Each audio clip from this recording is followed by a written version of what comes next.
Welcome back to the second episode of About Shadows and Sunshine. I'm so grateful for your being.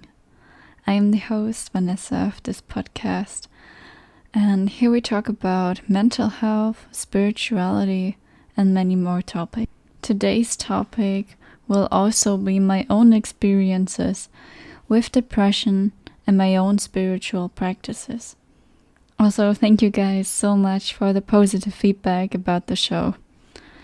If you want to send it to a friend that doesn't have Spotify, I will link my YouTube in the show notes. And if you're interested in creating the videos for this podcast, please contact me on PixArt or YouTube. Because honestly, I am struggling with creating the videos for it. And I could need a little help. But yeah, let's get into today's topic, depression. I really want to get into this because I know a lot of you are struggling with this topic.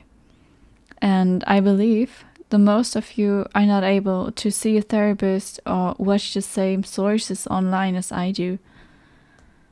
First, I want to share the way I experienced depression lately. To be honest, I had one of the most horrifying episodes of depression this month. It was like everything was gray. Nothing could take the sadness inside of my chest away. After a week, my thoughts were also getting darker, and I started asking myself what I would do if I continued to feel like this for a month or longer. I had no idea. I only knew depression from my teenage years, the lonely crying at night in my room, because my childhood wasn't perfect. As a teenager, I felt unaccepted and like there was nobody, but obviously there was. I just told myself the wrong things in my mind. And this time it was different. There was surely a reason to be sad, but not like that. And I was unable to find a reason for it. Right after I ended up feeling sick and realized that my disease was the reason for this mood swing. At this point, I don't want to go deeper into what my disease is and everything. It's just too personal information. But what is important to know is that it can cause mood swings, sleeping issues, and depression. And I just wanted to give you guys a little backstory. The time I was in it felt like I had no energy, and standing up from bed in the morning simply had no meaning. I felt so sad that even if it would have been my own birthday, I would be crying inside. Luckily, I felt better soon. I can't imagine how people feel that do have depressive episodes like this for months. People that can't leave their bed because of all the emotions. If this really describes you, I'm so sorry, my love. I'm so sorry this happens to you. You are so beautiful and strong. I am so proud of you for getting out of bed and for trying to live your life. Life is beautiful and it can be easy. You can be so proud of yourself. Depression can show up in different ways and for multiple reasons. One is losing a loved person, stress, pressure, diseases, medication, and also a typical one is the winter depression, caused by less daylight actually. The body produces more melatonin and we become tired. Also, the serotonin production becomes less, what means that it's more about the hormonal rhythm of our bodies. Sometimes, just like in my case, depression can show up without a certain reason. The episodes can feel very different. I try mostly to watch my thoughts in these times, because they can get really unhealthy. It's easy to lose hope when you're in a depressive episode, and also to have suicidal thoughts. I don't want to say that it's normal that we do have these thoughts at some times in our lives, but they can come up if you struggle with depression more often. And I watched a video of Hitomi Mashizuki, if you know her. There she talked about her own suicidal thoughts as well. The question, what part of me needs to die so that I can move on, came up. And I realized that maybe we just misunderstand these thoughts. Like, hell, I don't want to die. I am just not happy with how my life looks like. And I believe I was craving change. The change to make our lives better, to find balance again. The one thing we burn for. The things in life that bring out our passionate sides. I lost the reason to stand up in the morning. I lost my why. I always had this plan for myself in life, and I thought there's no plan B. So I felt totally shattered as that plan didn't work out for me. There's always something that is calling you.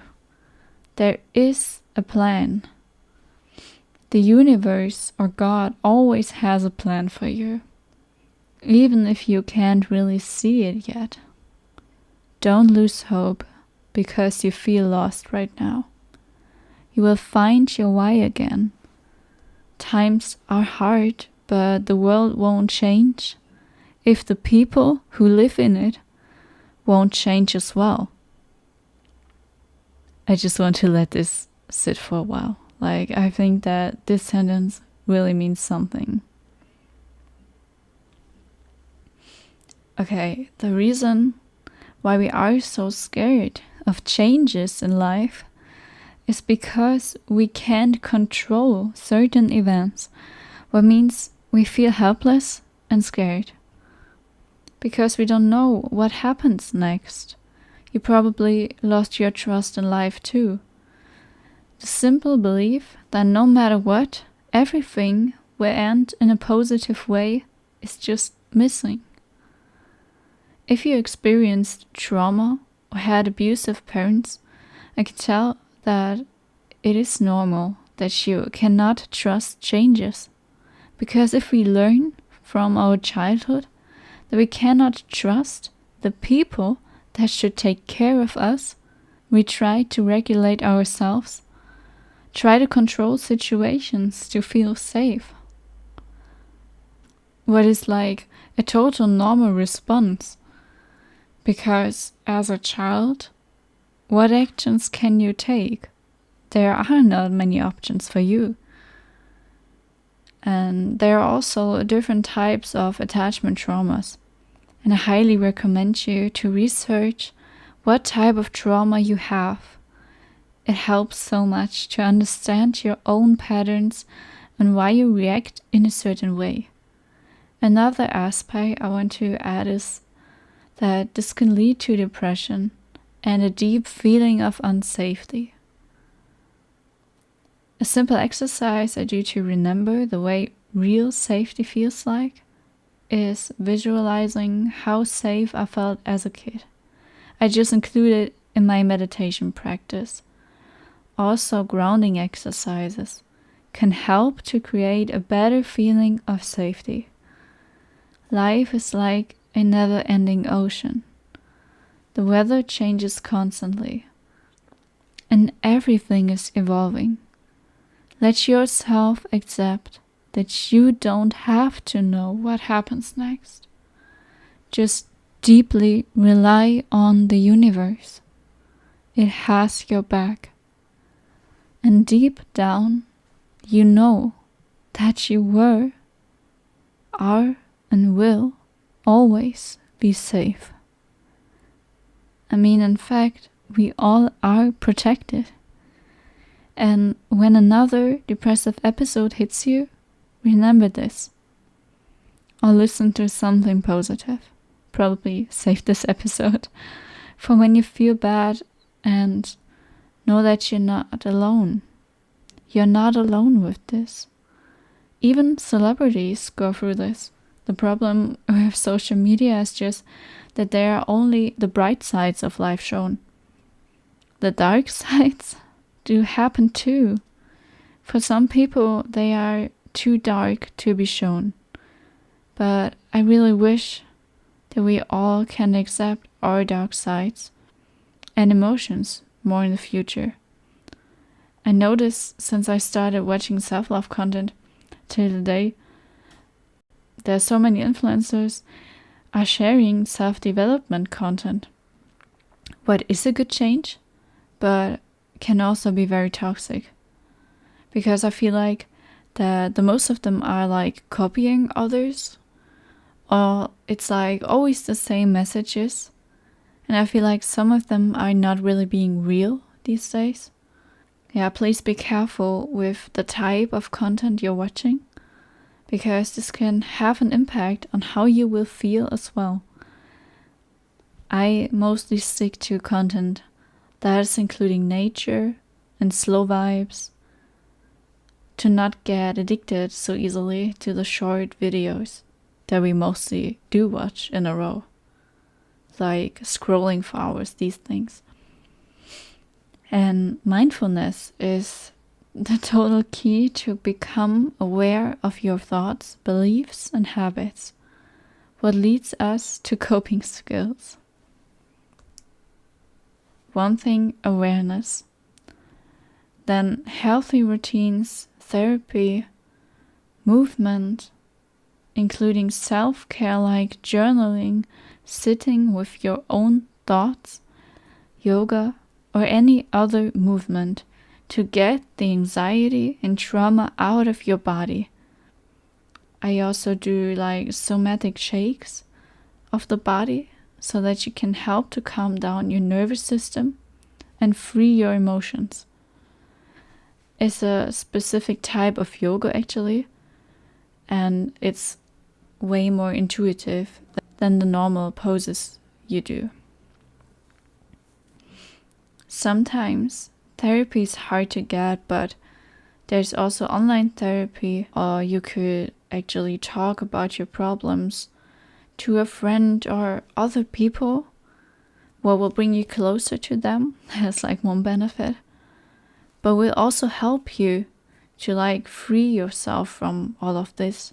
I mean, obviously it's not totally gone, but you can feel understood if you share your problems with someone. So please don't keep everything to yourself. At least write it down if you don't have somebody to talk to. And for me personal, it's very hard to find like a perfect routine also and to stick to it. With this, I actually try fake it till you make it, what means that I try to stick to it until it feels normal to me, so that it becomes like a habit. Also know your thoughts and patterns. Like, ask yourself, why are you acting like this? Which events or opinions made you change yourself? Or who made you change yourself? Which people were that? Was it you that wanted to change for them? Or is it just because you feared their opinion? Really sit with yourself and ask yourself these questions. In the end, are you the person you will spend the most time of your life with? And you should be good and patient to yourself.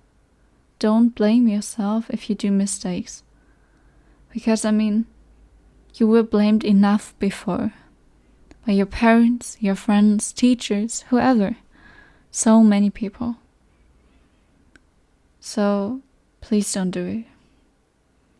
Be better to yourself as they were. At this point, I really want to emphasize how grateful I am that you spend your time listening to my podcast and my voice. So thank you so much, dear. I will announce all the news about it on Pixart, obviously. My YouTube and Pixart are linked in the description.